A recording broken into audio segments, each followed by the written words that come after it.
السلام علیکم ورحمۃ اللہ وبرکاتہ۔ جشن آمد سیدہ، جشن ظہور سیدہ کونین فاطمہ زہرا سلام اللہ علیہا سب مومنین کو مبارک۔ آج خوشی کا دن ہے، اور یہ وہ دن ہے کہ جب ملائکہ خوش ہیں، خدا کی ذات خوش ہے، زمین و آسمان خوش ہیں، ساری کائنات خوشی منا رہی ہے۔ چونکہ بی بی کے ظہور کا جشن ہے، تو میرا دل ہے کہ میں آپ کو ایک ایسی حدیث سناؤں کہ ایمان تازہ ہو جائیں اور آپ سب کے دل سے میں حقیر کے لیے دعا نکلے۔ اصل میں سیدہ ہیں کون؟ سیدہ کو کون جانے گا؟ سیدہ کو کون سمجھے گا؟ کسی بشر کی رسائی نہیں، کسی نبی کسی امام میں طاقت نہیں کہ وہ سیدہ کی حقیقت کو پہچانے۔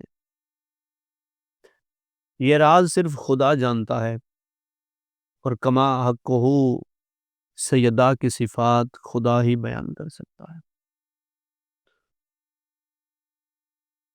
میں جو حدیث آپ کے سامنے پیش کرنے جا رہا ہوں، معانی الاخبار میں ہے اور بہار الانوار میں ہے۔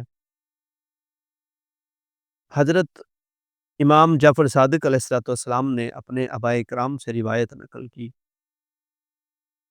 حضرت رسول خدا صلی اللہ علیہ وآلہ وسلم نے ارشاد فرمایا کہ میری بیٹی فاطمہ کا نور زمین و آسمان کی خلقت سے پہلے خلق ہوا، یعنی زمین و آسمان کائنات کی ہر چیز، ہر ذرے سے پہلے اللہ نے سیدہ کے نور کو خلق کیا۔ کسی نے آپ صلی اللہ علیہ وآلہ وسلم سے عرض کی، یا رسول اللہ، اس کا مطلب یہ ہے کہ پھر فاطمہ انسانی مخلوق نہیں ہے؟ آپ نے ارشاد فرمایا، فاطمہ ایک حورہ بشکل انسانی ہے۔ آپ نے فرمایا فاطمہ ایک حور ہیں جو انسانی شکل میں ہے۔ سبحان اللہ۔ آپ نے ارشاد فرمایا، عالم ارواح میں حضرت آدم کی خلقت سے پہلے اللہ تعالیٰ نے اپنے نور سے نور فاطمہ کو پیدا کیا۔ جب کچھ نہ تھا، جب آدم بھی نہ تھا، جب زمین و آسمان نہ تھے، تو اللہ نے اپنے نور سے فاطمہ کے نور کو پیدا کیا۔ اس نے عرض کیا، یا نبی اللہ، وہاں پر جناب فاطمہ کی غذا کیا تھی جب کچھ نہ تھا، جب زمین و آسمان نہ تھے، جب کچھ کھانے کو پینے کو نہیں تھا، تو تب فاطمہ کی غذا کیا تھی؟ تو اللہ کے نبی صلی اللہ علیہ وآلہ وسلم نے فرمایا، تب فاطمہ کی غذا تسبیح و تقدیس پروردگار عالم تھی۔ سبحان اللہ۔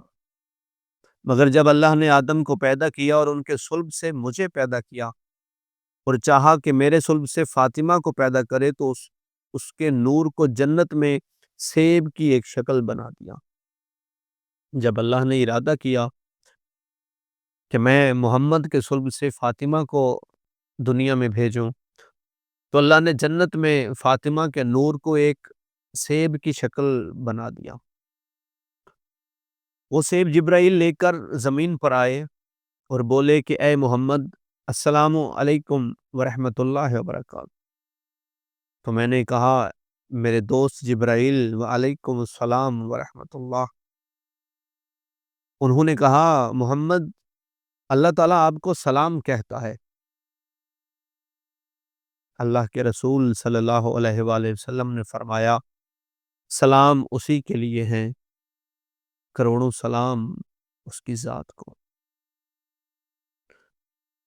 جبرائیل نے کہا، اے محمد، یہ ایک سیب ہے جو جنت سے اللہ نے آپ کے لیے بطور تحفہ بھیجا ہے۔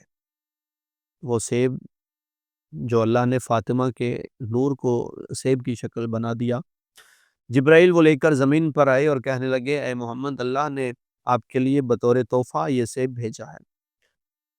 مصطفیٰ فرماتے ہیں کہ میں نے وہ سیب لے کر اپنے سینے سے لگایا۔ جبرائیل نے کہا، یا محمد، اللہ تعالیٰ نے ارشاد فرمایا ہے کہ اسے تناول فرمائیں، آپ اس سیب کو کھائیں۔ میں نے کہا، بہتر، پھر میں اسے کھانے لگا تو میں نے دیکھا کہ اس سیب میں سے ایک نور نکل رہا ہے۔ سبحان اللہ! جب اس سیب کو میں نے غور سے دیکھا تو ایسے تھا جیسے اس سیب سے نور نکل رہا ہے۔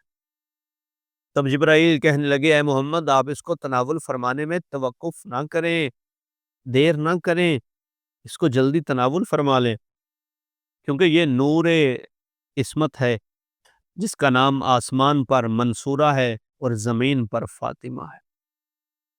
سبحان اللہ! جبرائیل نے کہا، اے محمد اس سیب کو جلدی کھا لیں، کیونکہ یہ سیب نور عصمت کا ہے، یہ اس بی بی کے نور کا سیب ہے کہ جس کا نام آسمانوں پر منصورہ ہے اور زمین پر جسے فاطمہ کہا جائے گا۔ تب اللہ کے نبی صلی اللہ علیہ وآلہ وسلم نے فرمایا، اے میرے دوست جبرائیل، اس کا نام آسمان پر منصورہ کیوں ہے اور اس کا نام زمین پر فاطمہ کیوں ہے؟ تو جبرائیل نے کہا، اس کا نام زمین پر فاطمہ اس لیے ہے کہ یہ اپنے شیعوں کو جہنم سے چھڑائے گی۔ یہی الفاظ ہیں حدیث کے، یہ اپنے شیعوں کو جہنم سے چھڑائے گی اور اپنے دشمنوں کو اپنی محبت سے جدا رکھے گی۔ جو دشمن ہوں گے ان کے دل میں فاطمہ کی محبت کبھی نہیں آئے گی، اور آسمان پر اس کا نام منصورہ اسی لیے ہے کہ فاطمہ اس لیے ہے کہ فاطمہ اپنے دوستوں، محبوں اور شیعوں کو اپنی نصرت سے خوش کر دے گی۔ جب قیامت کا دن ہوگا، جب روز حشر ہوگا، تو فاطمہ اپنے دوستوں، اپنے محبوں، اپنے شیعوں کو اپنی نصرت سے خوش کر دیں گی، اس لیے اللہ نے ان کا نام منصورہ رکھا، اور یہ اپنے شیعوں کو جہنم کی آگ سے چھڑا لیں گی، اس لیے ان کا نام فاطمہ رکھا۔ سبحان اللہ! سیدہ کی آمد ہے، اور سیدہ کی آمد سب مومنین کو بالخصوص امام زمانہ کی بارگاہ میں مبارکباد پیش کرتے ہیں۔ خداوند عالم ہمیں اہل بیت کی سیرت پہ چلنے کی توفیق عطا فرمائے۔ وسلام تحفہ علی علیہ السلام۔